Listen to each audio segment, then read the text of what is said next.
वो गंजेड़ी जो अपना गांजा मार के बात करता है ना, कुछ भी उलझुल बताता है, बार बार अदानी अदानी अदानी अदानी करता रहता है। जैसे वो गाड़ी का गेयर फंस जाता है ना, वहीं गाड़ी रुक जाती है। इसका भी वैसा ही है, वहीं उसकी गाड़ी रुकी हुई है पप्पू की, अदानी पे। वो तो बोल रहा है अरे अब तक अदानी को जेल में क्यों नहीं डाला। वो खुद ये नहीं सोच रहे हैं कि जहां पर आरोप लगा है वहां खुद उनकी ही सरकार है। उसमें से 2 राज्य कांग्रेस के थे और 2 राज्य बाकी उनकी सहयोगी पार्टी के थे। तो क्या आपकी सरकार अदानी से मिली हुई है? आप बार बार आरोप लगाते हो। ये अपना गंजेड़ी बार बार गांजा मान लेता, फिर आरोप लगाता है कि अदानी ऐसा है, अदानी वैसा है, अदानी अदानी अदानी अदानी, सुबह जागते अदानी, शाम को सोते अदानी।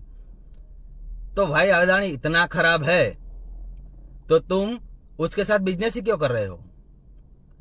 अरे अदानी इतना सारा खराब है तो जहां पर तुम्हारा राज्य है वहां पर उसके साथ बिजनेस क्यों कर रहे हो? खराब आदमी से